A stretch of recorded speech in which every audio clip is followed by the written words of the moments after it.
The committee will come to order, and without objection, the chair is authorized to declare a recess at any time. And pursuant to Committee Rule 5B and House Rule 11, the chair may postpone further proceedings on any question of approving any measure or matter or adopting an amendment on which a recorded vote or the yeas and nays are ordered. Our first item for consideration is H.R. 4174. Chairman, yes. let me recognize, please.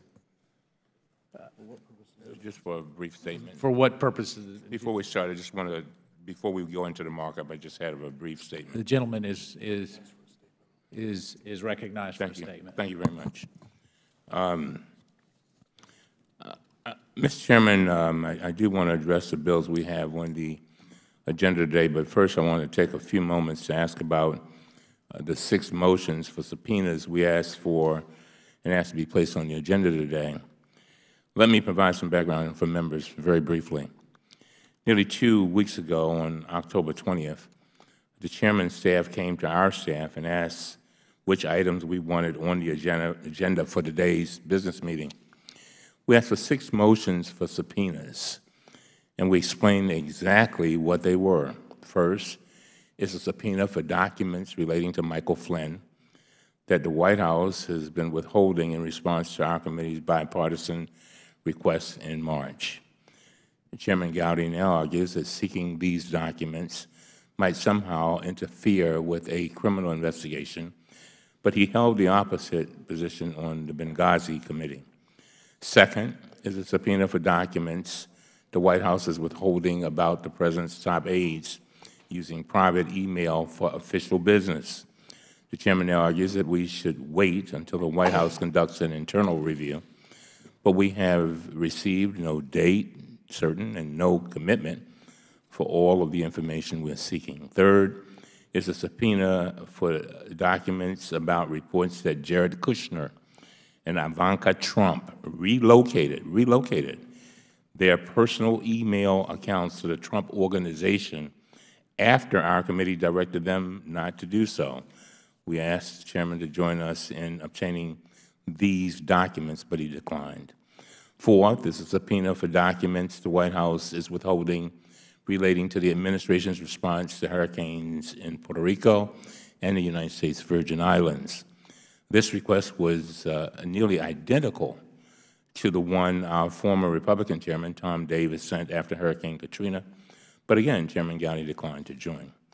Fifth is a committee subpoena for documents from Michigan Governor Rick Snyder, who is withholding in those documents he's withholding in response to our committee's bipartisan request in February on the Flint water crisis.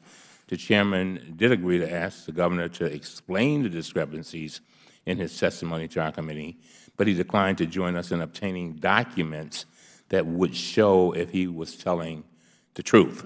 And finally, is a subpoena for the documents the Kushner companies are withholding about reports of abusive housing practices in Maryland. Members of the Maryland delegation asked the company in August for these documents, but the company refused. Our staff worked to inform the chairman's staff about those problems, but he declined to join our request. Unfortunately, our staff never heard back to our request 2 weeks ago. I and other Democratic members sent the chairman 6 individual letters explaining in detail our exact basis for each of these 6 subpoena motions. But again, we never received any letter or other response from Chairman Gowdy. Instead, on Monday night, the chairman circulated the agenda for today's meeting and simply omitted any reference to our motions for subpoenas without any explanation. So on Tuesday, I wrote to the chairman yet again on behalf of all the Democratic members, and I asked him to reconsider his decision to block these motions from today's markup. He responded to that letter this morning, summarily rejecting all of our requests and taking positions that are 180 degrees different than those he took during the previous Democratic administration. I understand that the chairman may personally disagree with our efforts to conduct vigorous oversight of the executive branch and in particular this White House. We get that. But all of our committee members deserve the opportunity to debate and to vote on these motions rather than have them unilaterally blocking their consideration. Our House rules provide for subpoenas to be issued by a vote of the full committee, and we are asking for this opportunity to do so. Before Chairman Gotti became chairman, when a Democrat was in the White House, he promised to exercise our committee's authority just as vigorously with a Republican president. He said this, and I quote, "I hope I live long enough to see a Republican president. And if I do, and if I'm in Congress, I promise you I will make her or him be responsive to the People's House when they have legitimate requests for documents," end of quote. Today's markup was an opportunity to make good on that promise, but he disregarded our request. He failed to respond to our letters and blocked all of those votes. Mr. Chairman, since you are presiding over today's markup, I ask you, when will we be allowed to consider these motions and vote on these subpoenas? And with that, I yield to Mr. Conway. I thank my friend. Mr. Chairman, I have copies of a draft subpoena seeking the documents the ranking member just outlined, and I would ask that we issue those subpoenas, and I so move. Second. I thank the gentleman from Virginia, but the motion is improper as the gentleman has not been recognized for the purpose of offering a motion. May I ask the Chair, are you ruling the motion out of order? Do you have a parliamentary inquiry? I do. All right, and that parliamentary inquiry is what? Would you like to state that? I ask the Chair, are you formally ruling my motion out of order? Well, I'm just saying that the gentleman from Virginia, of whom I hold in very high regard, was not recognized for the purpose of offering that particular motion. Of further parliamentary inquiry to my friend, for whom I have great esteem, as he knows. And I do know that. I thank the gentleman. Thank you. When would such a motion then be in order? Well, obviously, this particular markup, as you know, has an agenda that has already been agreed to, and so those items that have actually been put forth would be only those items that would be considered in order today. And therefore, the motion I made is out of order? As I've stated previously to the gentleman from Virginia, his motion is out of order because he's not recognized to make such a motion. Mr. Chairman, I would invoke House Rule 1, Clause 5, and appeal the ruling of the Chair and ask for a recorded vote. So in consultation with the House parliamentarian, the Chair's decision regarding the agenda is not appealable, and so I would have to rule that particular issue as one that is not actually under the rules that the gentleman from Virginia stated. Reclaiming my time. And this is, Mr. Chairman, I think we really do have to make a better effort with regard to making this White House accountable. We can't have situations where we ask for documents and then the documents are, according to press reports, are then relocated to the Trump Organization. I mean, that, to me, that goes against all of us as members of Congress. And so I mean, and I could go on and on. I appreciate your courtesy, but this is, I think we have to be, this is a critical moment in the history of this country. And it is, I don't think history will smile upon us if we take a back seat or a side seat and avoid looking into and making this White House accountable. And with that, I'll yield that. The gentleman's time has expired, but the gentleman's time has expired. But I will acknowledge my good friend, the gentleman from Maryland's willingness to work in a spirit of transparency, and the gentleman from Virginia as well. I think both of you know very well. I think it was just in a hearing just literally a few days ago where the gentleman from Illinois stressed that he had not heard back on a request that you had made from this administration. And this chair ruled, not knowing what that request was, but knowing that it was from my good friend, the gentleman from Maryland, gave the Department of Defense 48 hours to respond to that. And I think the gentleman from Illinois would attest to that. My understanding is they did get you a response. The other thing is I understand that it was not complete, and so I've already followed up on that to make sure that you get the answer. Gentlemen, you'll just for 1 second. I want to affirm what you just said, and that cooperation. You called and said, look, I want to make sure this is done and done properly. And I think that's the kind of oversight we ought to have, but we ought to have it with regard to this White House. Well, I will reaffirm my commitment to the gentleman from Maryland that I will work in a bipartisan way to make sure that transparency does not have an R or a D attached to it, and you have my commitment to do that. And I thank the gentleman for his opening statement. So our first item for consideration is H.R. 4174, the Foundations of Evidence-Based Policymaking Act of 2017. The clerk will designate the bill. H.R. 4174, to amend Titles 5 and 44, United States Code to require federal evaluation activities, improve federal data management, and for other purposes. I ask unanimous consent that the bill be considered as read and open for amendment at any point without objection. So ordered. I now recognize the gentleman from Texas and an original co-sponsor of the bill, Mr. Farenthold, for 5 minutes for a statement on the bill. The gentleman is recognized. Thank you very much.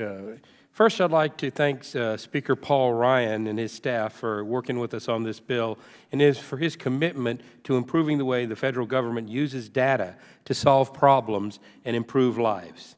This bill incorporates the recommendations from the Commission on Evidence-Based Policymaking and the bill I sponsored along with Representative Derek Kilmer, H.R. 1770, the OpenGov Data Act. The Speaker joined Senator Pat Murray on the legislation that created the Commission on Evidence-Based Policymaking back in 2016. Pursuant to that legislation, the Commission conducted a thorough review of federal government's development and use of evidence. On September 7th of this year, the Commission released its report containing 22 recommendations for improving the use of data to inform government programs and policies. Taxpayers expect federal policymakers to base their decision based on well-founded evidence and data. But according to the Commission, there's not enough evidence being produced to adequately inform federal decision makers. The Commission found that the federal government lags behind the private sector when it comes to managing and documenting data that could be used for evidence building. The recommendations from the Commission address concerns about the ineffectiveness of data management while also balancing the need to protect privacy interests. The bill is the first effort to address several of the recommendations of this Commission. Title I creates a framework for expanding evidence-based capability at various government agencies. It will require the agencies to designate a chief evaluation officer and develop an annual evidence building plan. The OMB will be required to facilitate interagency coordination of evidence-building activities to prevent unnecessary duplication. Title II of this bill incorporates the work Representative Kilmer and I did on the Open Government Data Act. The Open Government Data Act requires agencies to develop an inventory of federal data so that agencies and the public know what data is available to each agency. The bill also establishes an open by default standard for federal data. Federal data should be available to the public in machine-readable format under an open format and open license, except in limited circumstances. Increasing access to federal data is important, not only because the public should have access that taxpayers paid for, but also because increasing access to government data stimulates the economy and improves the quality of life. It's a way for us to crowdsource both oversight and development. Weather data is the quintessential example. Weather and climate data made available by the National Weather Service of the National Oceanic and Atmospheric Association are used by many private sector weather forecasters like the Weather Channel and AccuWeather. According to the Department of Commerce, Americans check weather forecasts an average of 3.8 times a day. That means the American public uses NOAA's data that is published and made available in machine-readable format over 300 billion times per year. The OpenGov Data Act will expand access to valuable government data like NOAA's weather data so that entrepreneurs can find new and more useful ways to translate the data into something we can all use and appreciate. Title III of the bill creates a presumption that statistical agencies will be able to access federal data across departments for the purpose of building evidence.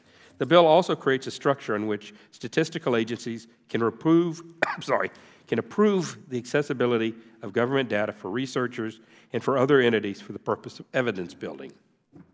Statistical agencies will be required to access all data under this bill to determine the level of sensitivity and assign a corresponding level of access. Statistical agencies will also be required to undertake a comprehensive risk assessment to determine whether data should be released to protect the privacy of individual data and other purposes. This bill lays the foundation necessary to build evidence in the federal government by expanding the capacity for evaluation and analysis conducted at these federal agencies. This bill is the product of many years' work by Speaker Ryan, Senator Murray, Representative Kilmer, and me. Senators Schatz and Sasse were also very helpful. I want to thank the Commission for all their hard work to developing this and helping us create the bill.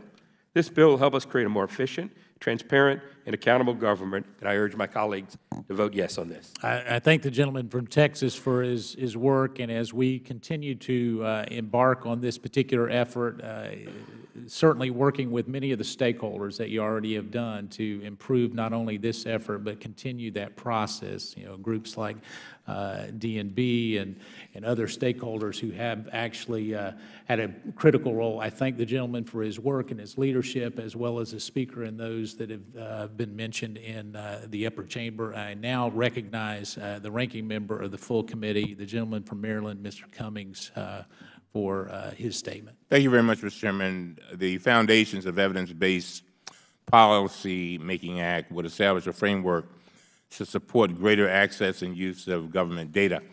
I want to thank Representative Derek Kilmer and Blake Farnhole for their work on the Open Government Data Act, which is the basis for Title II of this bill. This bill would require that agencies make data, quote, open by default, end of quote, and develop a plan for building evidence in their agencies.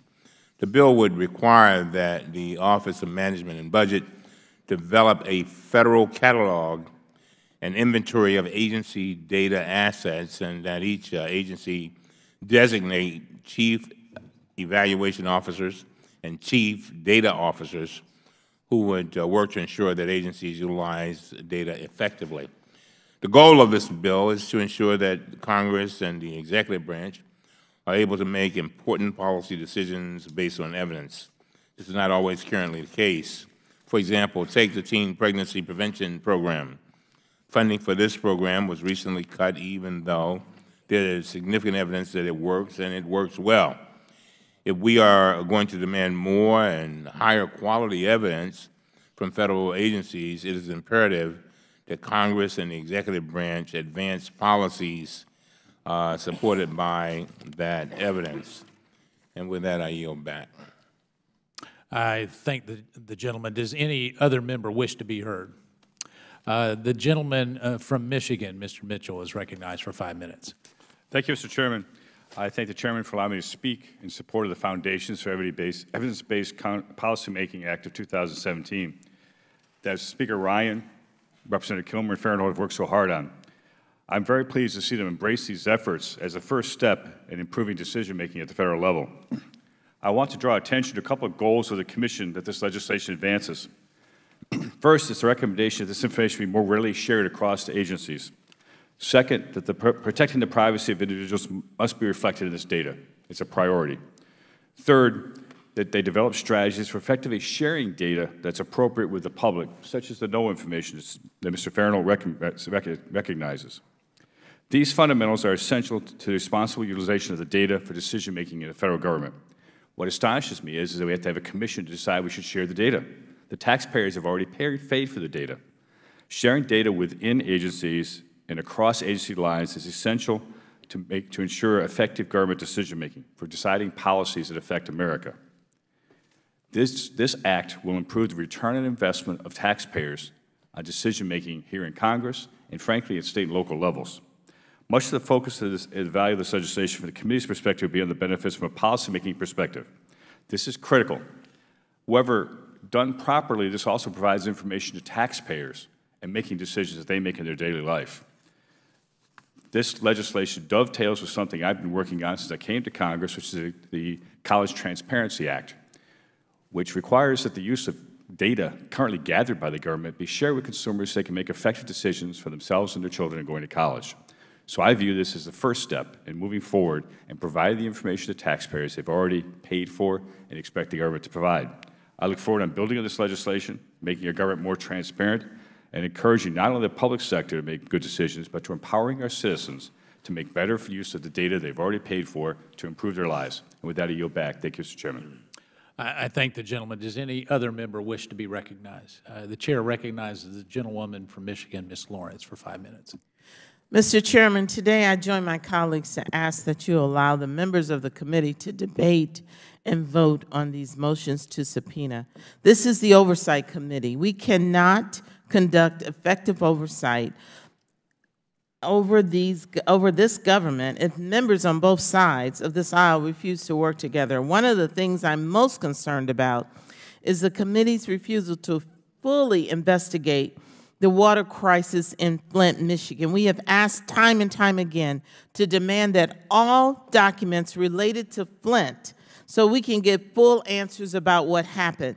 And now we ask you again to subpoena these documents. Back in January 2016, I asked then Chairman Chaffetz repeatedly to hold a hearing about how the Flint water crisis occurred and what government officials, including the Governor Snyder, did to address it. After we held the hearings and demanded documents in a bipartisan manner, Chairman Chaffetz did not follow through to complete the investigation. In December 2016, nearly a year after we asked for key documents to investigate what happened, Governor Snyder still had not provided them. As a result, this committee is still unable to answer critical questions about what the governor knew about this crisis. Why did he not answer repeated concerns about the water quality, and why families in Flint who are American citizens continue to live on bottled water almost a year after he declared an emergency? We asked then Chairman Chaffetz to allow the committee to vote on a subpoena to get these documents.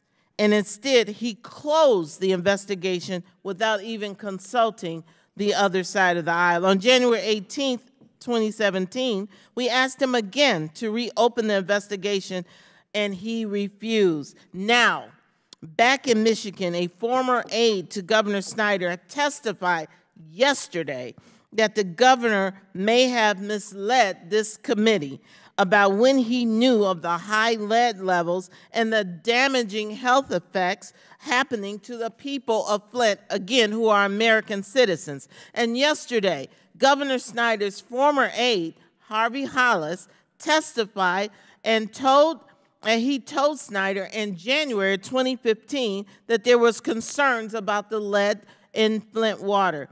When he testified before this committee, Governor Snyder claimed he did not know about the dangerous levels until October of 2015, which is a direct lie. According to the senior aide, the governor also misled the committee, this committee, about when he learned of the Legionnaire's disease outbreak in Flint. This is why we need to see the documents, because we need to know the truth. It is why we are assembled here today, Mr. Chairman. Here we are nearly 2 years after we demanded all of the Flint documents, and the governor will not comply. Is this committee going to let him get away with that while we have American citizens their lives being threatened by lead poisoning? We will not accept this from any other government official. I have seen this committee be relentless in asking for data. We need answers. The people of Flint have had their trust repeatedly violated. They have sat here as American citizens and looked to us to do our job, and they deserve to know the truth. I asked you again and again, and today, on the record, let us vote on a subpoena and compel the Governor Snyder to produce critical documents, Mr. Chairman, so that we can understand what happened in Flint and how to prevent such a tragedy from happening. All of us must not rest until citizens of these United States who happen to be residents of Flint have access to water that is safe to drink, cook with, and bathe their children in. This is a fundamental responsibility of the United States of America. I know that all my colleagues, regardless of whether you have a RDI or whatever it is, if you're sitting here today, you believe that this committee is responsible for providing justice to the families and citizens of this great country in Flint. This is our chance. Governor Snyder may have known in July 2015. We need to know, is that true? Thank you, and I yield back. I thank the gentlewoman for her impassioned plea on behalf of her constituents, and I appreciate her ongoing concern on this particular matter. Is there any other member that wishes to be recognized? Mr. Chairman, thank you very much. I like very much the congressman from Wisconsin's Foundations for Evidence-Based Policymaking Act of 2017. And for the exact same reason, I want to speak in strong support both of what the Congresswoman just said and also what the ranking member raised at the start of today's hearing, that the absolute foundation for evidence-based policymaking in Congress is our exercise of our oversight powers. And how can we exercise our oversight powers if we're not allowed to use the subpoena power in order to get evidence from the executive branch as to what's actually taking place? After news reports broke that Jared Kushner had set up a private family domain on a non-governmental server and that he used that personal email account to conduct official government business, that sounded very familiar to us, Mr. Chairman. So the ranking member, the distinguished gentleman from Maryland, sent a letter raising the same questions, the exact same questions that our GOP counterparts had been raising continuously and avidly about Secretary Clinton's private email server. Questions about the preservation of emails, the security of the server, and the usage of the systems for classified information. What's good for the goose is good for the gander. Chairman Gowdy declined to sign that letter of subpoena. Then news articles reported that within 24 to 48 hours after receiving the ranking member's letter, Jared Kushner and Ivanka Trump had suddenly relocated their personal email accounts to the Trump Organization. Now, I don't know if that's accurate or not, which is why we need evidence-based policymaking and for the subpoena power to be respected. But if it's true, moving those emails would have violated the ranking member Cummings' request to preserve the records, as well as the bipartisan preservation request that the ranking member and the chairman had sent to the White House about the use of personal emails to conduct government business.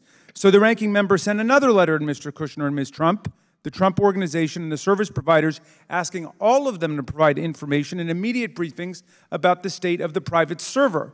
Interestingly, when committee staff asked White House officials at a briefing about Mr. Kushner's use of private emails, they said you should talk to Mr. Kushner's counsel about that. And Mr. Kushner, Ms. Trump, the Trump Organization, and the Trump Organization's technology provider have yet to provide one single document to our committee.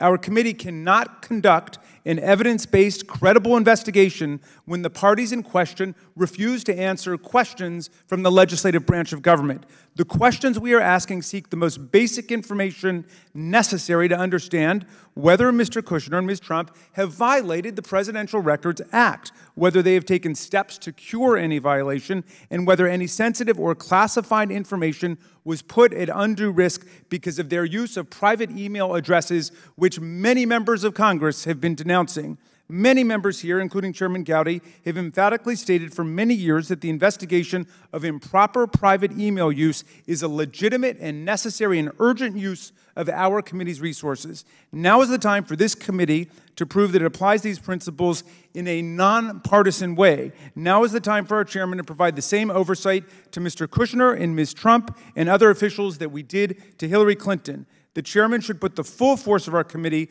behind the ranking member's request, or else he should permit us to vote on a subpoena. Mr. Chairman, please join committee Democrats in seeking this information from Jared Kushner, and if you won't, at least permit us to debate and vote as a committee to subpoena this information. Our side of the aisle is getting a very bad case of subpoena envy after everything that has been taking place in the last couple of Congresses. We would like to see that we get our fair ups in terms of information about the improper use of private email servers. I yield back. I thank the gentleman for his statement on the bill. Are there any other members wishing to be recognized? The gentlewoman is recognized for a statement on the bill.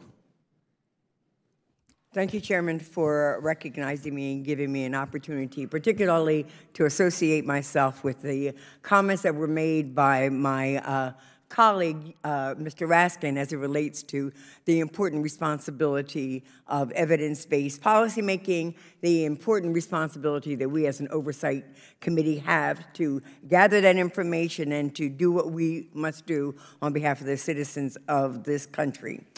On September 29th, 2017, Ranking Member Elijah Cummings and Representative Stacey Plaskett requested that the committee hold emergency hearings regarding the Trump administration's response to Hurricanes Irma and Maria.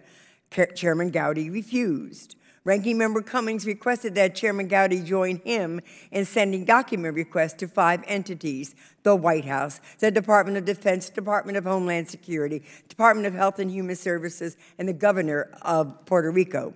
The document requests mirrored document requests sent by Republican Tom Davis in his role as chairman of the Select Committee after Hurricane Katrina.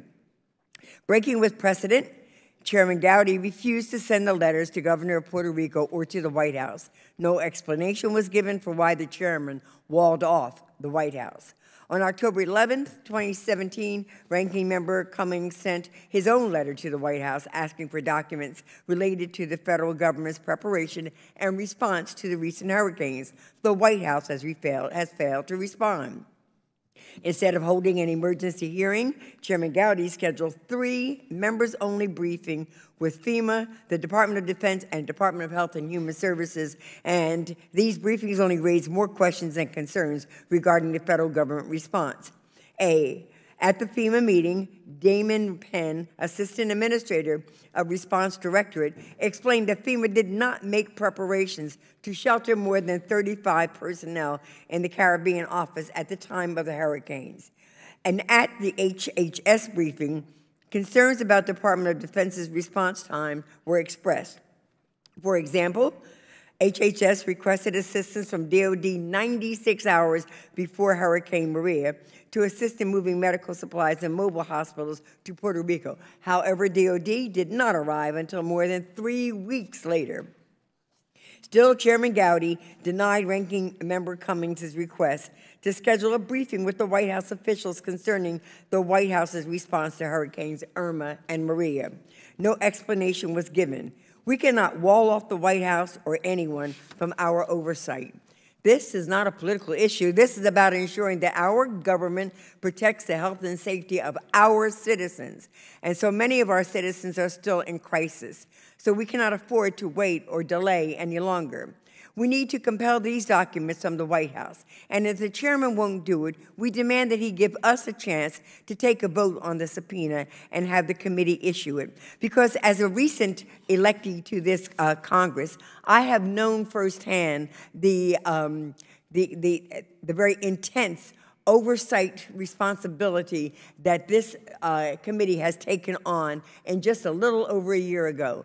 And it has taken the silence to the degree that it took the repetitious resurgence of requests and demands under the former administration. We're not doing our job as an oversight committee. We have a responsibility to do our job as an oversight committee. And if our colleagues do not think that the people of the United States of America are not expecting us to do our job and that they're okay with the silence coming from the Republicans in this committee and in this Congress, you're solidly wrong. And with that, I thank you and yield back. I thank the gentlewoman, Ms. Watson-Coleman, for her statement on the bill, and the chair would reiterate a willingness to work in a bipartisan manner to assure transparency in all regards, regardless of party. Is there any other member wishing to speak on the bill? Hearing none, the question is on the favorably reporting of H.R. 4174 to the House of Representatives. All those in favor signify by saying aye. Aye. Those opposed? In the opinion of the chair, the ayes have it. The bill is ordered favorably reported, and without objection, the motion to reconsider is laid upon the table. Our next item for consideration is H.R. 4182, the Ensuring a Qualified Civil Service Act of 2017, or Equals Act. The clerk will designate the bill. H.R. 4182 to amend Title V United States Code to modify probationary periods with respect to positions within the competitive service and the senior executive service and for other purposes. I ask unanimous consent that the bill be considered as read and open for amendment at any point without objection. So ordered. I now recognize the gentleman from Kentucky, the sponsor of the bill, Mr. Comer, for 5 minutes on a statement on this bill. Mr. Comer, you're recognized. Thank you, Mr. Chairman. Before coming to Congress, I served in state government for many years, including 4 years as Kentucky's Commissioner of Agriculture, where I oversaw roughly 300 government employees. There I learned firsthand how important it is to have a qualified government workforce and how difficult it is to remove underperforming employees. There are complex jobs throughout federal government. Many of those jobs require extensive training and a specific skill set. The standard for hiring to fill those positions is extremely high, as it should be, but that makes the task of filling these positions very important. If the wrong person is hired into one of these jobs, the consequences can last for a generation. Agencies need time to ensure the individuals they hire will be able to successfully carry out their important duties. They must also ensure new managers and supervisors have the appropriate skill sets and management capabilities to oversee other employees. Under current law, most new hires and new managers in the federal civil service require a probationary period before full employment status is granted. Such probationary periods normally last for 1 year after appointment. During this period, a probationary employee who is not a good fit for federal service can be transitioned out of the government. According to a 2015 Government Accountability Office report, in 2013, agencies dismissed around 3,500 employees for performance or misconduct. Approximately 70% of those dismissals occurred while the individual was on a probationary period. In fact, in each year from 2004 to 2013, most of the employee dismissals for performance took place during the probationary period. GAO found it can take 6 months to a year to remove a poorly performing permanent employee, so getting rid of the bad apples becomes much more difficult after the probationary period. A longer probationary period gives agencies the time to ensure candidates for employment and new managers will be able to successfully carry out the functions of the positions for which they are seeking. The Equals Act helps achieve this goal by extending the probationary period for new appointments in the competitive service and initial appointments of managers to 2 years, plus any time spent in required formal training or waiting for a license. The bill ensures that the federal government has enough time to properly assess the performance of new hires before their appointment to the federal civil service becomes final. 1 year is simply not sufficient for new hires to demonstrate proficiency in all the critical aspects of a federal position. 1 year is also too short for supervisors to observe and assess a probationary employee's ability to do a complex job. This is especially true since extensive training required for certain positions is currently counted against the time on a probationary period. The national president of the Federal Managers Association, Renee Johnson, testified before the Senate Homeland Security and Governmental Affairs Committee on February 9, 2017. She explained, new employees must often master broad and complex policies and procedures to meet their agencies' missions, necessitating several months of formal training followed by long periods of on-the-job instruction. In occupations where training takes substantial time, supervisors may only have a few months of work to judge employees' performance. An example from the Internal Revenue Service shows exactly what Ms. Johnson is concerned about. Training for new hires at the IRS takes 1 year. By the time a new employee completes the training program, the manager has to make a determination as to whether that employee can do the job with little or no time actually observing the employee do the job. Managers have almost no time under a 1-year probationary period to make a true assessment of a new employee's capabilities. Likewise, probationary employees may not have time to demonstrate that they can improve and respond to feedback from their supervisor. The Equals Act addresses this problem by requiring the probationary period to end 2 years after the completion of formal training. The Equals Act also extends the probationary period to 2 years for new appointments in the senior executive service. Members of the SES play a crucial role in the federal civil service. Their leadership and executive management skills link career employees in the competitive service to political management that changes as administrations change. The American people deserve an SES filled with nothing but the best, and longer probationary periods help ensure the right personnel are selected for the positions. Simply put, ensuring a qualified civil service is a vital component of effective government. The concept of a longer probationary period is not new. Civilian new hires at the Department of Defense already have an extended probationary period of a minimum of 2 years. The Equals Act represents an opportunity to scale up these improvements to other parts of the federal government. This bill was drafted in response to some very specific concerns from those of my colleagues who believe a 1-year probationary period is sufficient. First, there is the notion that supervisors do not effectively utilize the current probationary period. I agree.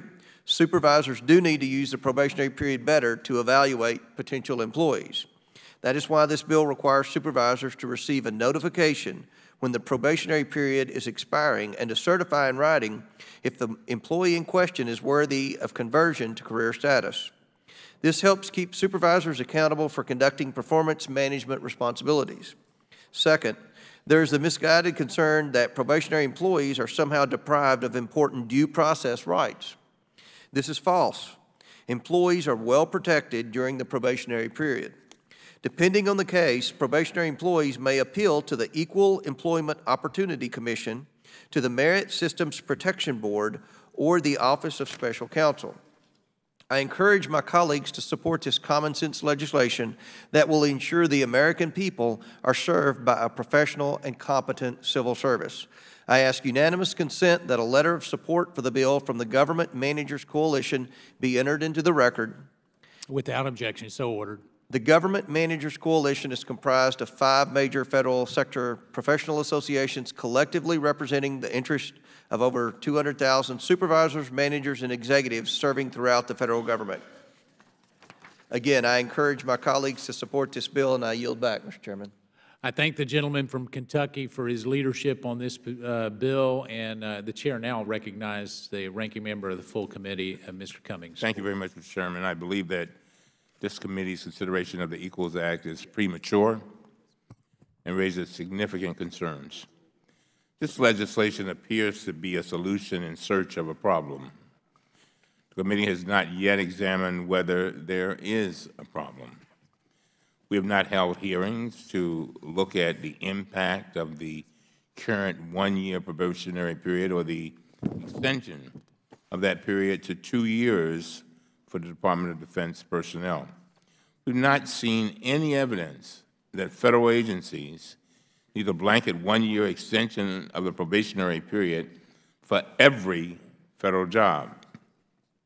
The committee also has not determined whether a longer probationary period would improve the ability of agencies to deal with poor performers or further their missions.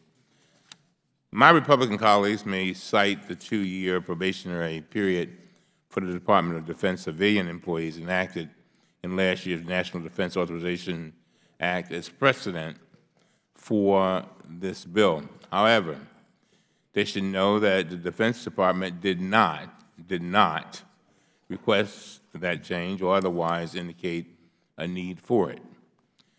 More to the point, the committee has not held any hearings on the actual impact of that change, which undermines due process rights, harms whistleblower rights, and could hurt recruitment and retention. The legislation raises the same concerns. It would double the time during which federal employees have limited due process and appeal rights as probationary employees. During this period, they may be fired without 30 days' notice. They have limited rights to an attorney or a representative, and they generally cannot appeal their removal. This is one step closer to some members' dangerous dream of making federal workers at-will employees. Due process protections are necessary to protect against arbitrary agency actions, including retaliation against whistleblowers. The committee should be aware of the very real danger that unchecked agency action can have on whistleblowers. For example, the committee has examined incidents involving significant retaliation against whistleblowers at the United States Secret Service. According to a 2013 Department of Homeland Security Inspector General report, and I quote, "Supervisors and employees describe the U.S. Secret Service as a small and competitive agency which can make fear of retaliation or alienation an issue." End of quote. The Inspector General also noted in an employee survey it conducted as part of the 2013 report, 44% of respondents felt they could not report misconduct without fear of retaliation. Given the critical function that whistleblowers serve in shining a light on waste, fraud, and abuse, and the reliance this committee has upon whistleblowers in conducting oversight, we should not approve legislation that would result in more whistleblower retaliation at federal agencies. GAO recently looked at the issue of probationary periods and cautioned that an extension of the probationary period would only be beneficial, quote, if an agency had effective performance management practices in place and it used the extra time for the purpose intended, end of quote. Before damaging due process and whistleblower rights, we should first determine whether an extension of the probationary period is needed, and if so, whether it is appropriate for all federal service occupations or only certain occupations. And with that, Mr. Chairman, I yield back. I thank the gentleman. Does any other member wish to be heard? The chair recognizes the gentleman from Virginia, Mr. Conley. Let me just inquire, Mr. Chairman, is now an appropriate time for an amendment? Well, for what purpose does the gentleman from Virginia seek recognition? I seek recognition. I have an amendment at the desk. The clerk will designate the amendment. Amendment in the nature of a substitute to H.R. 4182, offered by Mr. Conley of Virginia. Without objection, the amendment is considered as read. The gentleman from Virginia is recognized for 5 minutes to explain his amendment. I thank the chair.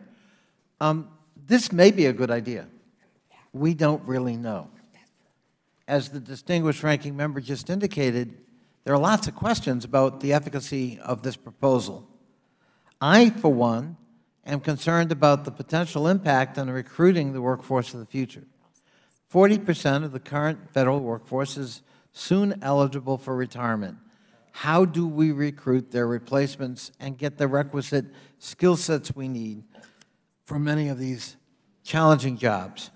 To government-wide extend the probation period 2 years creates a climate of more uncertainty, less protection, and I think diminishes the attractiveness of federal service for a lot of people. In the fiscal year 2017 National Defense Authorization Act, authorizes extended the probationary period for civilian employees at DOD from 1 year to 2 years. My amendment, in the nature of a substitute, would replace the provisions of H.R. 4182 and require the GAO to conduct a comprehensive study on DOD and other federal agencies that have lengthened the employee probationary period. Let's find out if it works. We just passed a bill, reported out a bill, on evidence-based policymaking. I'd like to see the evidence of whether 2 years is materially different. Does it have good impacts? Does it have bad impacts? What are they? Let's have some hearings. If we're not going to spend our time issuing subpoenas to fulfill our oversight role, why don't we have some hearings on legislation that is before us before we pass it out? So, as I say, it may be a good idea. I don't think we really know. And I think it's not based on evidence, and that's why my amendment would get that evidence. It would require GAO to study those agencies already doing this to see what the impacts are, good, bad, and indifferent. And I can assure my friend from Kentucky that if we do that, and GAO comes back saying, actually, it works pretty well, he'll have my support. But I'm not willing to take the risk absent evidence and careful study. And so my amendment simply would replace the bill before us with a requirement of GAO to come back to us after having studied the efficacy or lack thereof of a 2-year probationary period. And I yield back. I thank the gentleman from Virginia for offering his amendment, and the chair recognizes that the gentleman from Virginia is in a recovery mode and wishes him Godspeed on a quick recovery. Is there any other member wishing to be heard on the amendment? The gentleman recognizes, the chair recognizes the gentleman from Kentucky, Mr. Comer. Thank you, Mr. Chairman, and I would like to briefly speak in opposition of the amendment offered by the gentleman from Virginia. The need for a longer probationary period is not new. Federal manager groups have advocated for an extended probationary period for more than a decade. In the 2015 GAO study, Chief Human Capital Officers told GAO a longer probationary period could help supervisors make a performance assessment for those occupations that are particularly complex or difficult to assess. It's not necessary to wait for more studies on this issue. Most Americans would agree that Congress punts and delays and kicks the can down the road on far too many issues. This amendment strikes the entire bill, meaning the current probationary period would remain the same and the problems that GAO and others have identified would persist. This amendment removes the whole point of the bill, which is to allow managers and employees more time for a fair and complete assessment before the probationary period ends. I urge the members to oppose this amendment. Now yield back.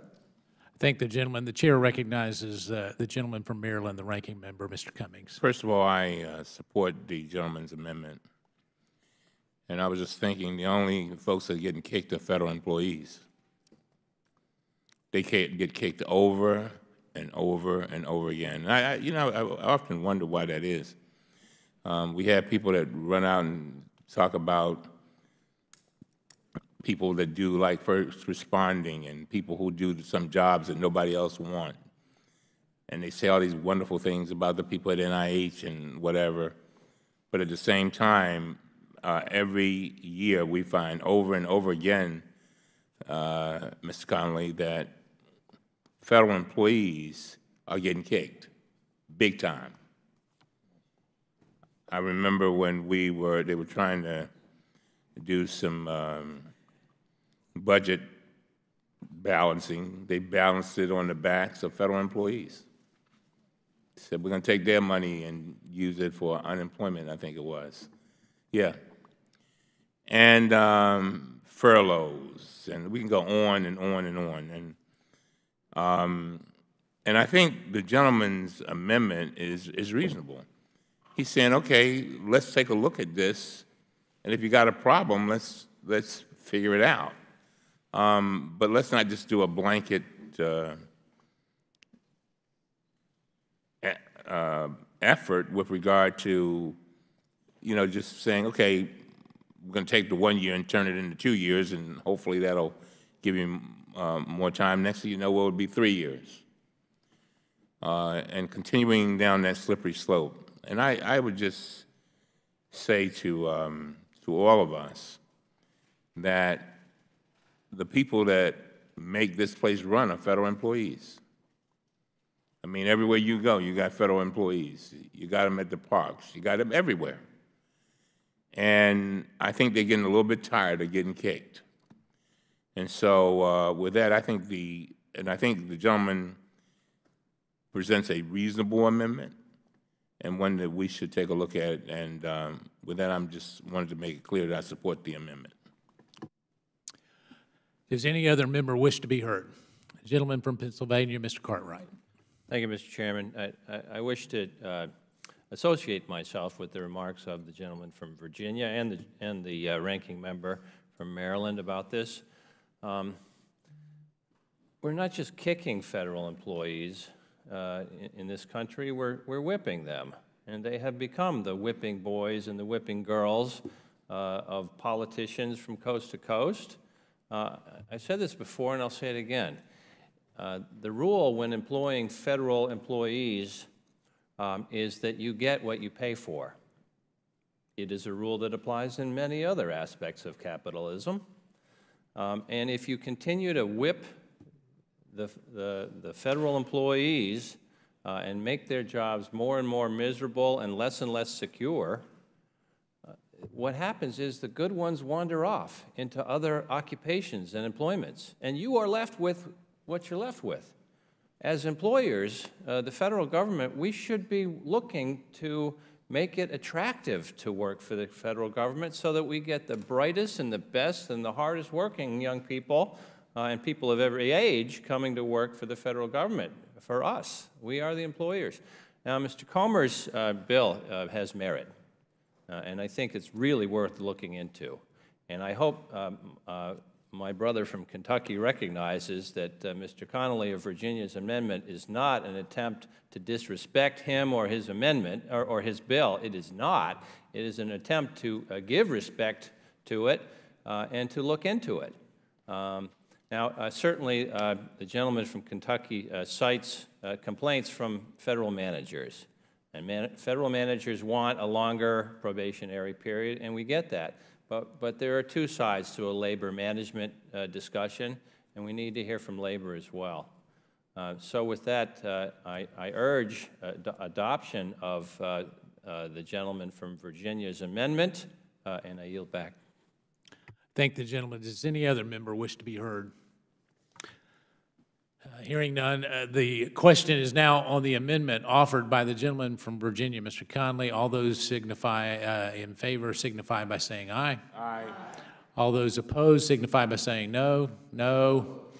In the opinion of the chairs, the noes have it. The amendment is not agreed to. The question is on favorably reporting H.R. 4182 to the House of Representatives. All those in favor of signify by saying aye. Aye. All those opposed, no. No. In the opinion of the chair, the ayes have it, and the bill is ordered favorably reported. A roll call has been requested. A recorded vote is ordered and is previously announced. Further proceedings on the question will be postponed. Our next item for consideration is H.R. 1132, the Political Appointee Burrowing Prevention Act. The clerk will designate the bill. To amend Title H.R. 1132, to amend Title V United States Code to provide for a 2-year prohibition on employment in a career civil service position for any former political appointee and for any other purposes. I ask unanimous consent that the bill be considered as read and open for an amendment at any point. Without objection, so ordered. I will now call up an amendment in the nature of a substitute. I have at the desk, the clerk will designate the amendment. Amendment in the nature of a substitute to H.R. 1132, offered by Mr. Meadows. Without objection, the amendment is considered as read. I now recognize myself for 5 minutes for a statement on the bill and the amendment. The Political Appointee Burrowing Prevention Act ensures that all candidates for civil service positions are evaluated based on merit. H.R. 1132 will help to ensure that positions of public trust are filled based on an applicant's qualifications, not on their political connections. Historically, this has been a major issue with past administrations converting large number of political appointees into tenured civil servants. Practice is called burrowing. During his time at the Department of Justice, the sponsor of this bill, Representative Ken Buck, witnessed political appointees converting themselves into career service positions. It drove him to introduce this legislation to ensure the integrity of the civil service. Aggressive oversight of burrowing by this committee and others helped ensure recent administrations had fewer conversions. Last year, this committee sent letters to every major agency reminding them about the rules surrounding burrowing. In addition, the committee passed a law that required regular reports from the Office of Personnel Management on political conversion requests. These oversight efforts were assisted by the regulatory requirement that OPM review and approve all conversion requests and provide a documented basis for their conversion. H.R. 1132 puts these OPM review requirements into statute while also adding restrictions on burrowing. The bill requires agencies to obtain permission from OPM before engaging in burrowing. A recent GAO report found that between 2010 and March 2016, agencies completed 7 conversions without obtaining prior OPM approval. Now, instead of a violation of regulations, agencies will be in violation of a statute if they convert a political appointee without OPM approval. The bill also strengthens OPM's review process because it requires agencies to make a business case for why the conversion is necessary. And OPM will have the authority to deny a conversion if it feels the agency's request is not critical for the agency to meet its mission. The bill provides for additional congressional oversight by requiring any conversion approvals be submitted to Congress at least 5 days in advance of the conversion.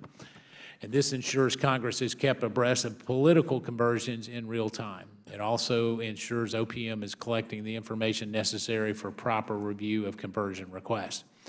Now, the same GAO report found that 55 of 78 approved conversion requests between 2010 and March of 2016, OPM case files did not provide enough information for GAO to initially support OPM's approval of these requests. By adding in congressional review, agencies and OPM will be on notice that Congress is indeed watching. In addition to the review requirements, the bill mandates that any individual seeking to convert from a political appointee position must first be subject to a 2-year cooling off period. Only after this period would an individual be eligible for appointment to a career civil service position. I urge my colleagues to support this legislation, and at this point, I would now recognize the gentleman from from Maryland, the ranking member of the full committee, Mr. Cummings, for his statement on the bill. Thank you very much, Mr. Chairman. I have significant concerns about H.R. 1132, the Political Appointee Burrowing Prevention Act, and the substitute amendment. The bill would make it very difficult to hire political appointees in career positions. It would prohibit hiring a political appointee for a career position for 2 years following separation from the political position. It would also add significant hurdle for seeking to hire an applicant to a career position who separated from a political appointment in the last 5 years. The agency would be required to certify in writing to the Office of Personnel Management that the appointee is, quote, critical to the agency's ability to meet its mission, end of quote.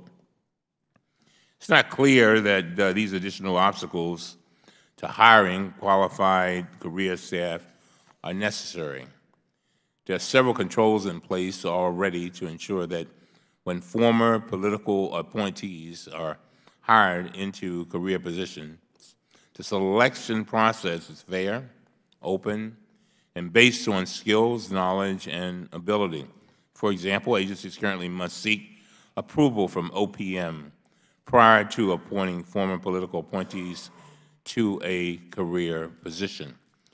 OPM ensures the appointment process, quote, was fair, open, and free from political influence, end of quote. OPM also reports the results of its reviews to this committee and the Senate Homeland Security and Governmental Affairs Committee.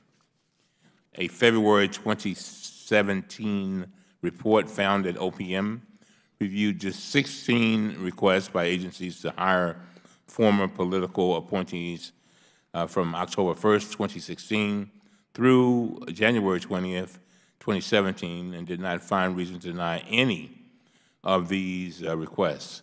Making it harder to hire a former political appointee may dampen the interests of qualified applicants for political jobs and prevent highly qualified and experienced people from applying for the federal civil service.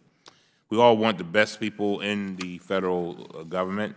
According to the Government Accountability Office, quote, the ability to convert political appointees to career positions is an appropriate and valuable means of achieving a highly skilled workforce. I'm concerned this bill would be an impediment to that, and with that, I yield back. I thank the gentleman. Is there any other member wishing to be heard on the amendment? All right, the question is now on the amendment in the nature of a substitute. All those in favor signify by saying aye. Aye. All those opposed, no? No. In the opinion of the chairs, the ayes have it. The amendment is agreed to. The question is now on the favorably reporting H.R. 1132 as amendment to the House of Representatives. All those in favor signify by saying aye. Aye. All those opposed signify by saying no. No. In the opinion of the chair, the ayes have it, and the bill is ordered favorably reported as amended. Without objection, the motion to reconsider is laid upon the table. Our next item for consideration is H.R. 4043, the Whistleblower Protection Extension Act of 2017. The clerk will designate the bill. H.R. 4043 to amend the Inspector General Act of 1978 to reauthorize the Whistleblower Protection Program and for other purposes. I ask unanimous consent that the bill be considered as read and open to an amendment at any point. Without objection, so ordered. I now recognize the gentleman from Iowa and the sponsor of the bill, Mr. Blum, for 5 minutes for a statement on the bill. Thank you, Mr. Chairman. H.R. 4043 makes permanent a successful pilot program to educate federal employees regarding their rights related to blowing the whistle on government waste, fraud, and abuse. As members on both sides of the aisle have made clear in our committee, whistleblowers are indispensable in making the federal government work more efficiently. However, too many federal employees remain unaware of the legal framework that Congress put in place to protect whistleblowers after they come forward. Recognizing that problem, Congress in 2012 created the Whistleblower Ombudsman Program. Under the Ombudsman Program, agency inspectors general select an individual to serve as the agency's chief educator on whistleblower protections. The Ombudsman, to be renamed the coordinator pursuant to H.R. 43, is a central educational resource for agency employees who are considering reporting waste, fraud, and abuse. The 2012 Whistleblower Protection Enhancement Act created the Ombudsman Program with a sunset provision for 3 years. Congress extended the program in 2014 so that it would last until November of 2017. During that time, the whistleblower and government transparency community has pointed to the effectiveness of the Ombudsman program. With the Ombudsman program, agency employees have been more empowered to make whistleblower claims. That empowerment ultimately benefits the country as a whole and makes the federal government more efficient. I urge my colleagues to support this bill and make permanent this successful pilot program, and I yield back. I thank the gentleman for his leadership on this bill. The chair now recognizes Mr. Cummings for his statement. Thank you very much, Mr. Chairman. I want to start by thanking Representative Blum for introducing this bill with me. And I thank you, Mr. Chairman, for your support in considering it today. Senators Grassley and McCaskill have a companion bill in the Senate. This bill is strongly bipartisan. The Whistleblower Protection Extension Act would require every Inspector General's office to have a whistleblower protection coordinator. The Whistleblower Protection Coordinator would help educate agency employees about whistleblower protection laws.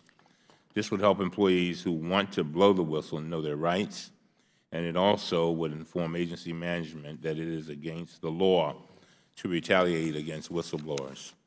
The bill would require whistleblower protection coordinators to provide whistleblowers who have suffered retaliation information about options to have their allegations evaluated.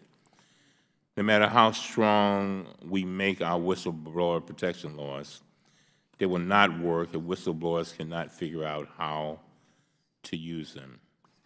The bill would ensure that whistleblowers have an independent lifeline in the Office of the Inspector General to help guide them through the process. This bill would make permanent a pilot program that was enacted as a part of the Whistleblower Protection Enhancement Act. And I'm sure that the sponsor, Mr. Blum, one of the main reasons why he and I are putting forth this bill, and I think we agree on this, we've seen testimony before this very committee where whistleblowers have come and they were shaking in their boots.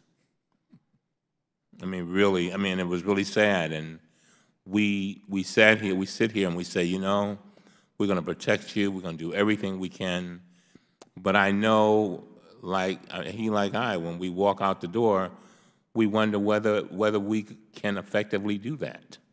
And we try over and over and over again. And this is just another way of having somebody that they can go to and say, you know what, I'm having a problem, I'm worried, you know, hold my hand. And to have that person in the Office of the Inspector General is a perfect place to have him, because that puts more teeth in the bite if something happens with regard to retaliation and things of that nature. So, again, I want to thank Mr. Blum for his work and thank him for allowing me to join in with him. This is a good bill, and I hope that you all will support it. With that, I yield back.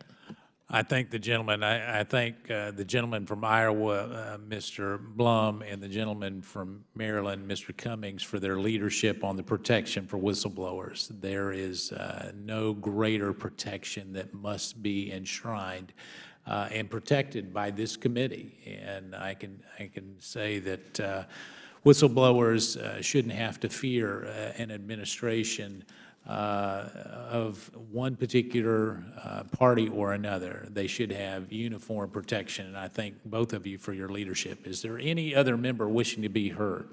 Mr. Chairman? For what purpose does the gentleman from Iowa seek recognition? Mr. Chairman, I have an amendment at the desk. Clerk will designate the amendment. Amendment to H.R. 4043, offered by Mr. Blum of Iowa. Without objection, the amendment is considered as read, and the gentleman from Iowa is recognized for 5 minutes to explain the amendment. Mr. Chairman, the purpose of my bill is to eliminate the sunset provision on the whistleblower ombudsman program. However, when I drafted it, we expected the bill to be enacted before the sunset takes effect on November 27 of 2017. That may no longer be the case. This amendment provides for a retroactive effective date, meaning even after the sunset provision triggers, the current bill can revive the program. The Whistleblower Ombudsman Program is an important and effective way would-be whistleblowers to get help, and this amendment would ensure its continuation even if the underlying bill is not enacted before November 27th. I encourage my colleagues to support this amendment, and I yield back. I thank the gentleman for his clarifying amendment. Is there any other member wishing to be heard on the amendment? Okay, the question is now on the amendment. All those in favor of signify by saying aye. Aye. Any opposed? No. In the opinion of the chair, the ayes have it. The amendment is agreed to. The question is now on the favorably reporting H.R. 4043 as amended to the House of Representatives. All those in favor signify by saying aye. Aye. All those opposed signify by saying no. In the opinion of the chairs, the ayes have it. The bill is ordered favorably reported as amended. Without objection, the motion to reconsider is laid upon the table. Our next item for consideration is H.R. 4171. The clerk will designate the bill. H.R. 4171 to amend Title V United States Code to extend the authority to conduct telework travel expenses test programs and for other purposes. I ask unanimous consent that the bill be considered as read and open for amendment at any point, and without objection, it is so ordered. I now recognize the gentleman from Montana, the sponsor of the bill, Mr. Giaforte, for 5 minutes for a statement on the bill. Thank you, Mr. Chairman. In 2010, Congress passed the Telework Enhancement Act. Among other things, the bill incentivized federal agencies and specifically the U.S. Patent and Trademark Office to embrace telework by waiving the requirement that the agency must pay travel expenses for when teleworkers return to headquarters. Before the Telework Enhancement Act pilot program was in place, USPTO only had 2 types of teleworking employees. The first were local teleworkers who were required to live within a 50-mile radius of USPTO campus. The second were teleworkers who lived beyond the 50-mile radius but had to return to USPTO's main campus in Alexandria 13 times a year to maintain their duty station. With the pilot program, USPTO expanded its full-time teleworking workforce to allow employees to reside anywhere in the country and forego the routine reporting to a USPTO campus. For example, in my home state of Montana, the pilot program allowed USPTO to place 4 patent examiners in Bozeman, Butte, Billings, and Missoula. These 4 examiners reside amongst the communities they serve and only return to a USPTO campus for training that cannot be completed online. The increased telework brings other cost savings as well and enhances workforce recruitment and retention benefits.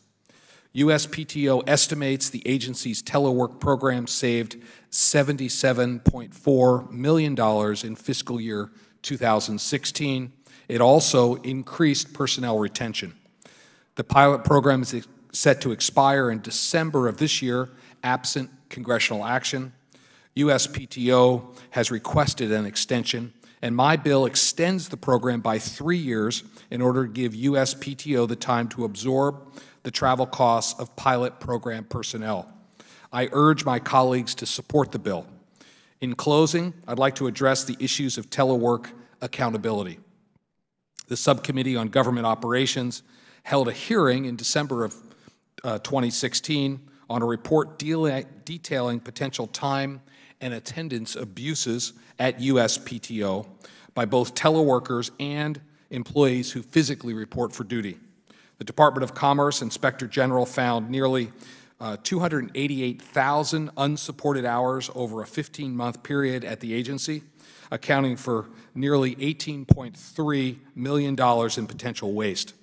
While I appreciate the reforms the USPTO has made to stop time and attendance abuse, the committee intends to review how the agency implements the IG's recommendations. The committee must ensure that telework is used responsibly at USPTO and all agencies of the federal government. The American people deserve nothing less. Again, I urge support for the bill, and I yield back the remainder of my time.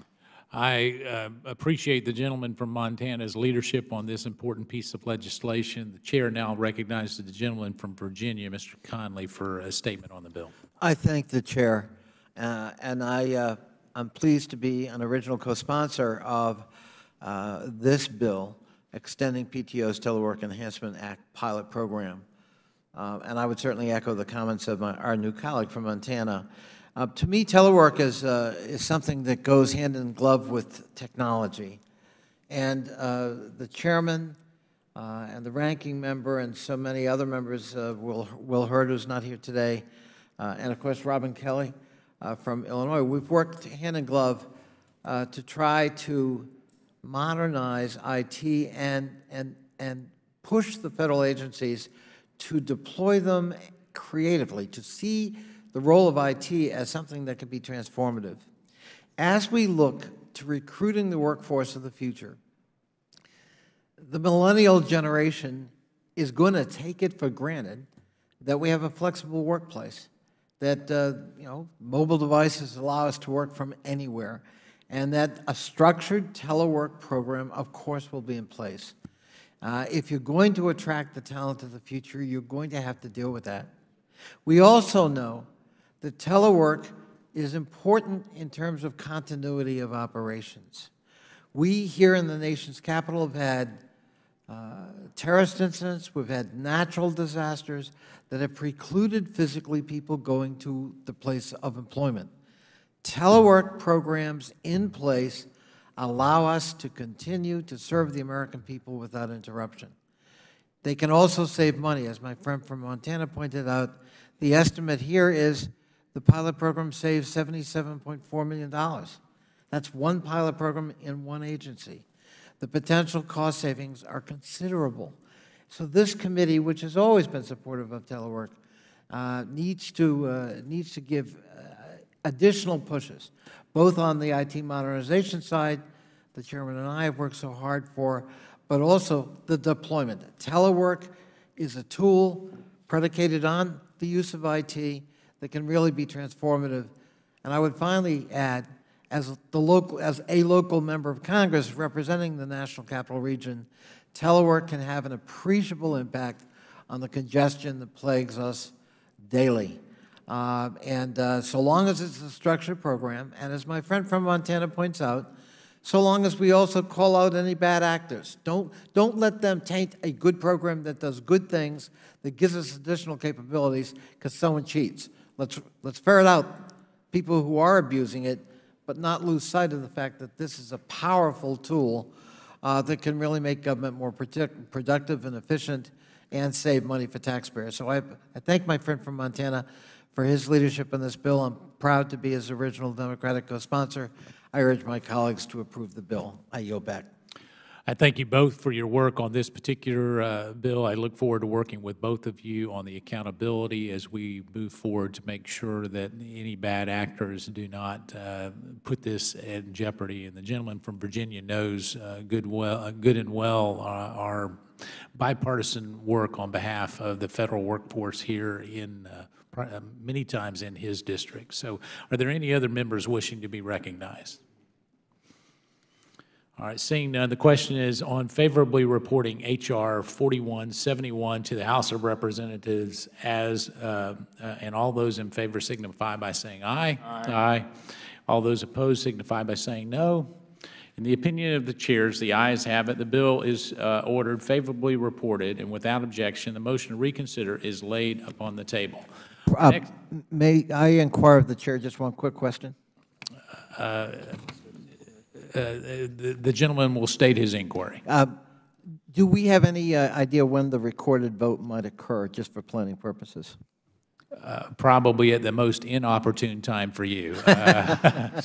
Obviously we've got two others, so it should be coming up fairly shortly. And by fairly shortly, that is in real time, not in congressional time. So I thank the chair. All right. Do you intend to do it right after we finish? So I can give my members notice. I think we intend to do it right after. Right after we finish. finish. pending no other conflicts. So our next item for consideration is H.R. 3121, the All-American Flag Act. The clerk will designate the bill. H.R. 3121 to require the purchase of domestically made flags of the United States of America for use by the federal government. Ask unanimous consent that the bill be considered as read and open for amendment at any point without objection so ordered. It is my understanding that the gentleman from Oklahoma, Mr. Russell, will offer an amendment in the nature of a substitute to the bill. The gentleman from Oklahoma is recognized. Mr. Chairman, I have an amendment at the desk. Clerk will designate the amendment. Amendment in the nature of a substitute to H.R. 3121, offered by Mr. Russell of Oklahoma. Without objection, the amendment is considered as read. The gentleman from Oklahoma is recognized for 5 minutes for a statement on the bill and his amendment. Thank you, Mr. Chairman. As we approach Veterans Day, it's appropriate for us to consider a bipartisan bill to ensure that government agencies only buy U.S. flags made from 100% American-made materials. I think we can all agree that American flags purchased with taxpayer money should be made in the United States with U.S. materials. It seems like a no-brainer, but surprisingly, federal acquisition laws and regulations do not uniformly require this. Requirements in current law are inconsistent when it comes to the content of American flags purchased by executive agencies. The Department of Defense and the military departments generally are required to buy American flags made entirely of U.S. materials. However, civilian agencies are currently permitted to buy flags that are manufactured in the United States consisting of only 51% American-made materials, or sometimes even less than that. This bill will bring all executive agencies under a single rule, uniform with the Department of Defense's requirements when it comes to the domestic content of American flags bought by agencies across government. My amendment is offered to harmonize and integrate this single rule with existing law requiring domestic content of U.S. flags purchased by the government. Rather than impose a completely new rule and exceptions for the Department of Defense and civilian agency flag purchases, the amendment recognizes and essentially adopts the current DoD requirements and exceptions. The amendment contains limited exceptions that recognize practical realities such as domestic non-availability, but these exceptions reflect those contained in current law governing the Department of Defense purchases of textiles, including United States flags. I'd like to thank the many co-sponsors who are leading this effort to honor America's greatest symbol of freedom, and I urge my colleagues to support the bill, and I yield back. I thank the gentleman from Oklahoma. The chair recognizes the gentleman from Maryland. Mr. Chairman, I'll be very brief. I support the bill. I think it's a good bill. With that, I yield back. I thank the gentleman from Maryland. The chair recognizes the gentleman from South Carolina, Mr. Sanford, for a statement on the bill. I rise reluctantly because the sentiment of the bill I completely understand. The author's intent I completely respect. But I rise in objection to this bill because I think that ultimately the things that we can't see in life are the things that ultimately have value. And any of this physical will pass by, but again, it is the ideas and ideals of this country that has made it great. And so our founding fathers laid forward this idea of life and liberty and the pursuit of happiness. They laid forward a sacred contract in the form of a Constitution, the Bill of Rights. And those are eternal and lasting ideas that are captured in, again, the spirit of what the flag represents. But the flag ultimately is just a flag. And if one can cause a little bit of taxpayer savings so that a family out there working the struggle has to pay a little bit less in the way of taxes, but the flag still represents the flag, I don't think that they care if 48% is made somewhere else. I mean, I think that there's a legitimate requirement from the standpoint of DoD code, from the standpoint of domestic production, so that in war times you have the capacity to bring about your warfighting effort without, depending on foreign allies. But again, in the representation of the ideals that we stand for as Americans, I don't think that that is of national importance from the standpoint of our ability to fight a war with somebody else. This is about how we put up some cloth that represents a symbol, that represents the ideals that a lot of folks have died for. And so this notion of protectionism is something that costs every one of us money. It costs more of that working family to produce something. And so if the cheapest flag is in America, let's get it in America based on content requirements in terms of what the flag looks like, its quality, and more. But if a flag can be bought less expensively, whether that comes from Puerto Rico, Dominican Republic, or Haiti, or some other foreign country, and we can save taxpayers money in the process, I don't know why we wouldn't want to mandate otherwise. And so with that, I reluctantly rise, though I admire tremendously the spirit of what this amendment is getting at, reluctantly rise against it based on this larger current thread of nationalism and occasionally even carving in the walls and protectionism that we see taking afoot in this country. I think the gentleman's eloquent and genteel dissent on this matter. Is there any other member wishing to be heard? Mr. Chairman? The gentleman from Iowa is recognized for a statement on the bill. I'd like to yield my time, Mr. Chairman, to the gentleman from Oklahoma, Mr. Russell. The gentleman from Oklahoma is recognized. And I thank the gentleman from Iowa, and I thank you, Mr. Chairman. And I certainly respect my colleague from South Carolina.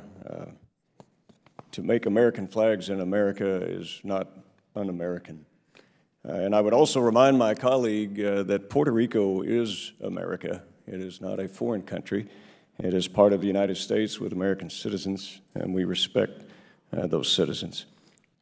Look, the Department of Defense makes American flags.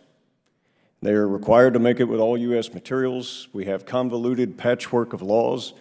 My amendment, Mr. Chairman, simply simplifies these laws, and it makes it uniform to a uniform standard, which I think we can respect our military. And I don't think it's unrealistic to ask taxpayers or to expect that taxpayers would not want American flags made in America. And with that, I yield back. I think the gentleman from Iowa yield back? Well, would the gentleman yield on that point? I yield back. Okay, the gentleman yields back. Is any other member wishing to be heard? All right.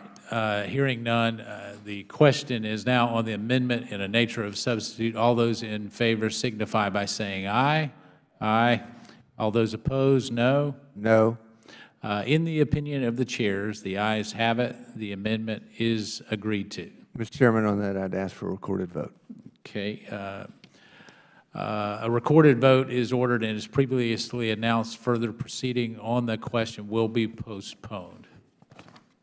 Our next item for consideration is H.R. 4177, the Prepare Act. Clerk will designate the bill. H.R. 4177, to enhance the federal government's planning and preparation for extreme weather and the federal government's dissemination of best practices to respond to extreme weather, thereby increasing resilience, improving regional coordination, and mitigating the financial risk to the federal government from such extreme weather and for other purposes. I ask unanimous consent that the bill be considered as read and open for amendment at any point. Without objection, so ordered. I now recognize the gentleman from Texas, an original co-sponsor of the bill, Mr. Farenthold, for 5 minutes for a statement on the bill. Thank you very much. It's been my privilege to work with Representative Cartwright and Representative Lance on this important legislation.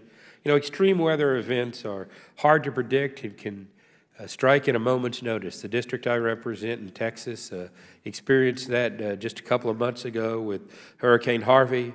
Florida, Puerto Rico, and the U.S. Virgin Islands have seen that with Irma and Maria. And preparing for these events is a huge task, and it's not easy. Not all states or our territories are entirely prepared. And there are things that we need to consider, beyond just boarding up the windows and placing sandbags in front of the doors. In an effort to help assist the American people with their preparedness and their response to inclement weather, Congressman Cartwright introduced the Preparedness and Risk Management for Extreme Weather Patterns, Assuring Resilience and Efficiency Act, as a great acronym, the PREPARE Act. This legislation forms an interagency oversight council to establish government-wide priorities for preparing for and withstanding extreme weather events. The council will also coordinate with state and local entities to ensure their readiness as well. The PREPARE Act is important legislation that will increase government efficiency for responding to weather-related disasters at no taxpayer cost. In fact, these preparations are almost certain to save taxpayers millions, if not billions of dollars in disaster recovery. And I want to thank Congressman Cartwright for working with us on this common sense legislation, and I urge everyone to support it and yield back the remainder of my time. I thank the gentleman from Texas for his leadership. I also thank the gentleman from Pennsylvania for his leadership, and Chair now recognizes the gentleman from Pennsylvania, Mr. Cartwright, for a statement on the bill. I thank you, Mr. Chairman and Ranking Member Cummings, Subcommittee Chairman Farenthold, and lead co-sponsor, Congressman Leonard Lance of New Jersey, and all the committee staff who worked so hard to get the PREPARE Act to this markup today. Mr. Chairman, failing to plan is the same as planning to fail. This year, Hurricanes Harvey, Irma, and Maria brought unprecedented devastation to the communities across the South in Texas, Louisiana, Florida, Puerto Rico, and the Virgin Islands. Wildfires have ravaged the West. Prairie states are at risk of tornadoes. Western states have been subjected to extended droughts, and nearly every community is vulnerable to flooding. We've lost 282 Americans to extreme weather, and it may cost us well over $250 billion fully to recover. The federal government alone has already provided $52 billion in relief aid. And FEMA Administrator Brock Long testified before the Senate Homeland Security Committee earlier this week that we are currently spending more than $200 million every day on critical recovery efforts. But our federal government lacks the structure to develop a coherent, comprehensive, government-wide plan to prepare for the threats posed by extreme weather events. This current state of affairs puts American lives and American property at risk, and it is a source of massive fiscal exposure for our government. Now, we have a choice. We have a choice about how we deal with extreme weather events. We can choose to take a passive approach and do little to prepare.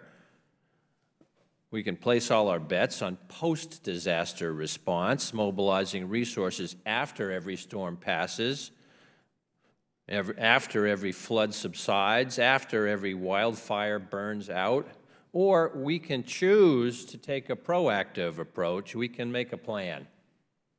We can build resilience into our communities. We can create a culture of preparation and planning.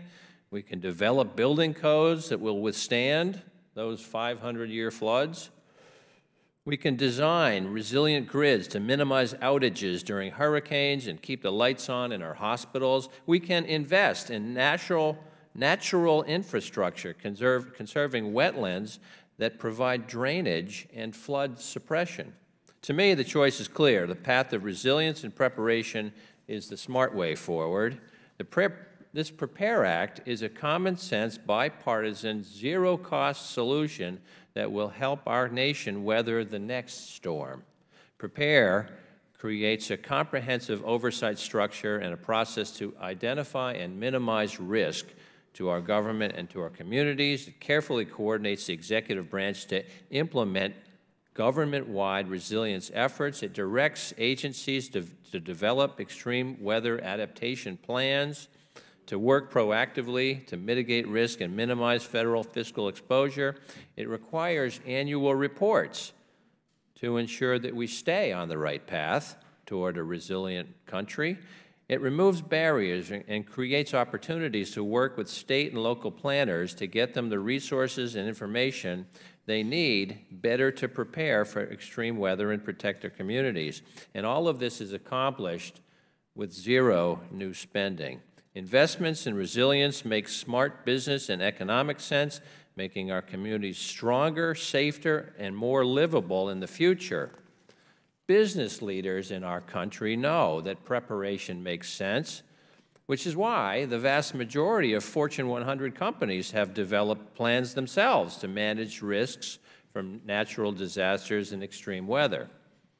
Our government can and must do more to protect our nation from extreme weather events. This is exactly the common sense, bipartisan, zero-cost solution Congress can focus on to improve our country, our communities, and our lives. So I urge my colleagues to get behind the PREPARE Act and vote yes on this important bill. Yield back, Mr. Chairman. I thank the gentleman. Does any other member wish to be heard? The gentleman from Maryland, Mr. Cummings, is recognized for a statement on the bill. Mr. Chairman, I want to thank Representative Cartwright for his strong leadership on this bipartisan bill. The bill addresses the federal government's need to prepare for extreme weather events. This bill is especially timely in light of the recent devastation from Hurricanes Harvey, Irma, and Maria. The time to act is now. Every Congress, this committee holds a hearing with the Government Accountability Office to learn about the issues GAO finds pose the greatest risk to the fiscal stability of the federal government. The purpose of those hearings is not just for us to listen, but rather for us to act on the information GAO provides. Representative Cartwright has done just what he was supposed to do. The PREPARE Act is based on recommendations GAO has made in its biannual high-risk reports and that the Comptroller General has highlighted in testimony. This bill would require each federal agency to develop a plan to incorporate extreme weather preparedness into the agency's operations. The bill also would require the executive branch to coordinate its efforts on extreme weather by establishing an interagency council. The bill is bipartisan, supported by organizations across the political spectrum. I urge the committee to adopt the PREPARE Act, and with that, I yield back. I thank the gentleman. Is there any other member wishing to be heard on the bill? Seeing none, the question is favorably reporting out H.R. 4177 to the House of Representatives. All those in favor signify by saying aye. Aye. All those opposed signify by saying no. In the opinion of the chair, the ayes have it, and the bill is ordered favorably reported. Without objection, the motion to reconsider is laid upon the table. The committee will now consider 5 postal naming bills en bloc. I ask unanimous consent that H.R. 1850, H.R. 2672, H.R. 2673 be ordered favorably reported to the House of Representatives. Without objection, so ordered. In addition, I ask unanimous consent that bills H.R. 3821 and H.R. 3893 be ordered favorably reported, each as amended by the corresponding amendment at the desk. Without objection, so ordered.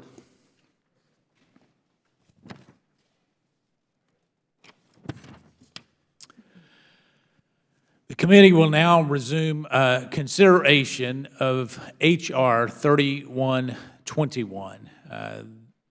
The question is now on previously postponed amendment offered by the gentleman from Oklahoma. The clerk will call the roll.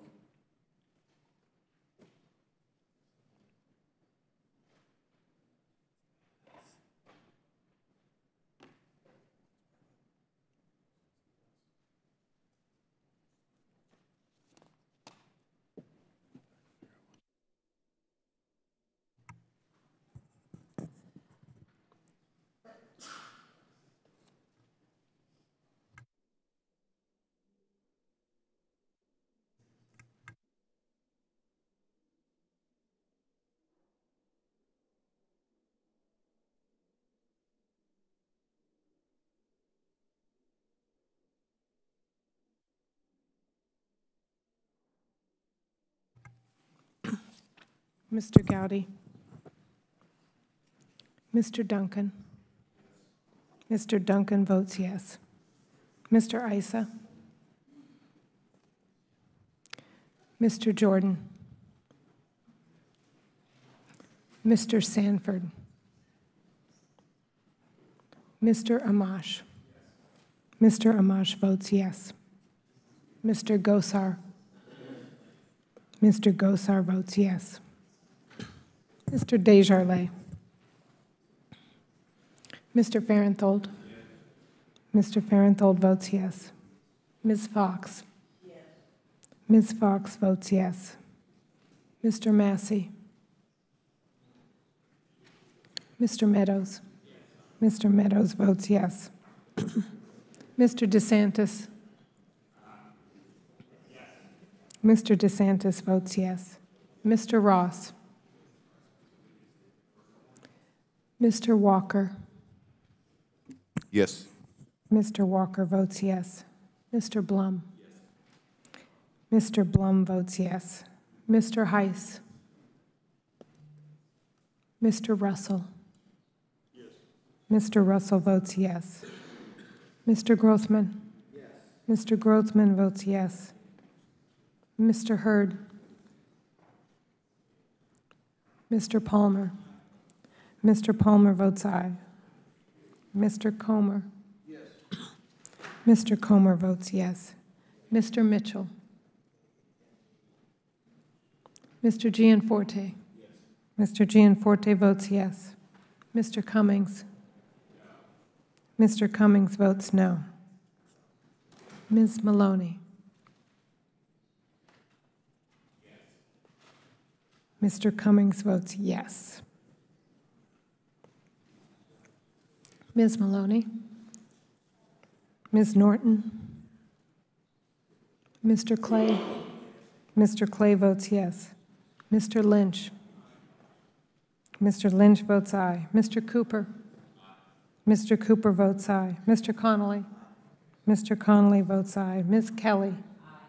Ms. Kelly votes aye. Ms. Lawrence. Ms. Lawrence votes aye. Ms. Watson Coleman. Ms. Watson Coleman votes aye. Ms. Plaskett. Ms. Plaskett votes aye. Ms. Demings. Ms. Demings votes yes. Mr. Krishnamurthy. Mr. Krishnamurthy votes yes. Mr. Raskin. Mr. Raskin votes aye. Mr. Welch. Mr. Cartwright. Mr. Cartwright votes aye. Mr. Desaulniers. Mr. Desaulniers votes aye. Mr. Gomez.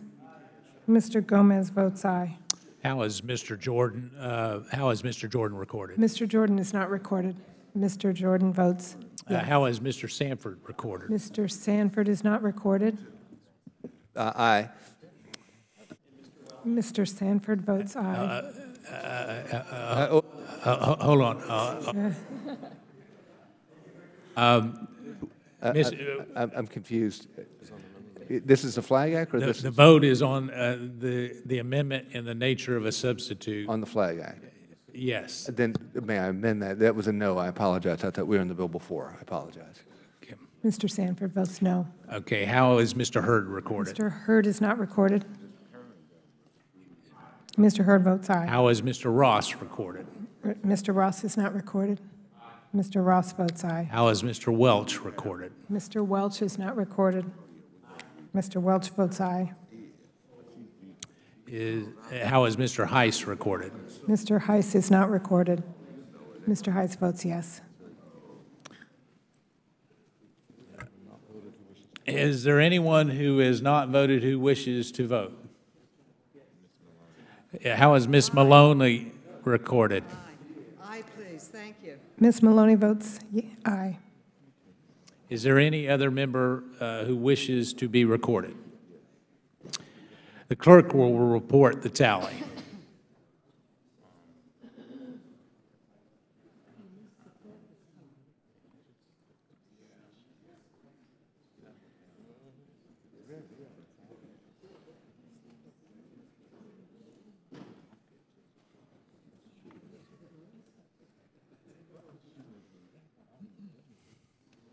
On this vote, there are 35 ayes and 1 no. Okay, the ayes have it. The amendment is agreed to. The question is now on favorably reporting H.R. 3121 as amended. All those in favor signify by saying aye. Aye. All those opposed signify by saying no. In the opinion of the chairs, the ayes have it. The bill is favorably reported as amended. Without objection, the motion to reconsider is laid upon the table. The committee will now resume consideration of H.R. 4182. The question is on favorably reporting H.R. 4182. The clerk will call the roll. Mr. Gowdy. Mr. Duncan. Mr. Duncan votes aye. Mr. Issa. Mr. Jordan. Mr. Jordan votes yes. Mr. Sanford. Mr. Sanford votes yes. Mr. Amash. Mr. Amash votes yes. Mr. Gosar? Mr. Gosar votes yes. Mr. Desjardins? Mr. Farenthold? Mr. Farenthold votes yes. Ms. Fox? Ms. Fox? Ms. Fox votes aye. Mr. Massey? Mr. Meadows? Mr. Meadows votes aye. Mr. DeSantis? Mr. DeSantis votes aye. Mr. Ross? Mr. Ross votes aye. Mr. Walker? Mr. Walker votes aye. Mr. Blum? Mr. Blum votes aye. Mr. Heiss? Mr. Heiss votes yes. Mr. Russell? Mr. Russell votes aye. Mr. Grothman? Mr. Grothman votes aye. Mr. Hurd? Mr. Hurd votes aye. Mr. Palmer? Mr. Palmer votes aye. Mr. Comer? Mr. Comer votes yes. Mr. Mitchell? Mr. Gianforte? Mr. Gianforte votes aye. Mr. Cummings? Mr. Cummings votes no. Ms. Maloney? Ms. Maloney votes no. Ms. Norton? Mr. Clay? Mr. Clay votes no. Mr. Lynch? Mr. Lynch votes no. Mr. Cooper? Mr. Cooper votes no. Mr. Connolly? Mr. Connolly votes no. Ms. Kelly? Ms. Kelly votes no. Ms. Lawrence? Ms. Lawrence votes nay. Ms. Watson-Coleman? Ms. Watson-Coleman votes no. Ms. Plaskett? No. Ms. Plaskett votes no. Ms. Demings? No. Ms. Demings votes no. Mr. Krishnamurthy? No. Mr. Krishnamurthy votes no. Mr. Raskin? No. Mr. Raskin votes no. Mr. Welch? Mr. Welch votes no. Mr. Cartwright? No. Mr. Cartwright votes no. Mr. Desaulniers? No. Mr. Desaulniers votes no. Mr. Gomez? No. Mr. Gomez votes no.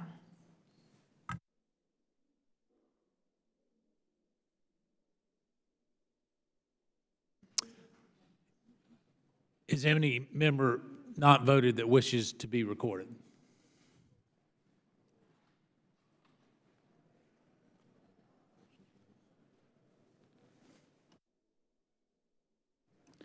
The clerk will report the tally. On this vote, there are 19 ayes and 17 noes.